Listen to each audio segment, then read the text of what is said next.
আপনারা দেখবেন যে কিছুদিন আগে আমাকে নিয়ে একটা কার্টুন আঁকা হয়েছে, আপনারা দেখেছেন সেটা? আমাকে নিয়ে একটা কার্টুন আঁকা হয়েছে, আমাকে বিদ্রুপ করে বিকৃত করে। তো সেই কার্টুন নিয়ে সেটার পক্ষে বিপক্ষে অনেক আলোচনা হয়েছে, পত্রিকাগুলোতে কলাম লেখা হচ্ছে এবং এখনো সেই বিতর্ক চলমান।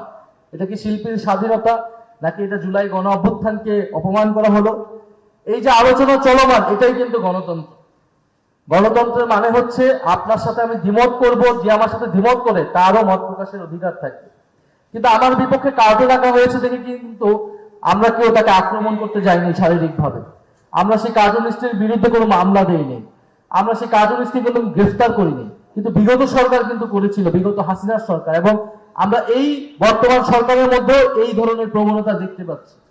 হবিগঞ্জে সেটা সুস্পষ্ট হয়েছে, প্রতিমান হয়েছে। আমরা বিশ্ববিদ্যালয়গুলোতে কিন্তু এই অগণতান্ত্রিক পরিস্থিতি বিগত 16 বছর দেখেছি, যেখানে সরকারের বিরুদ্ধে, ক্ষমতাসীনদের বিরুদ্ধে কেউ কথা বলতে পারতো না, যেখানে বিশ্ববিদ্যালয়ের কাজই হচ্ছে ক্ষমতাকে প্রশ্ন করা, জবাবদিহিতা নিশ্চিত করা।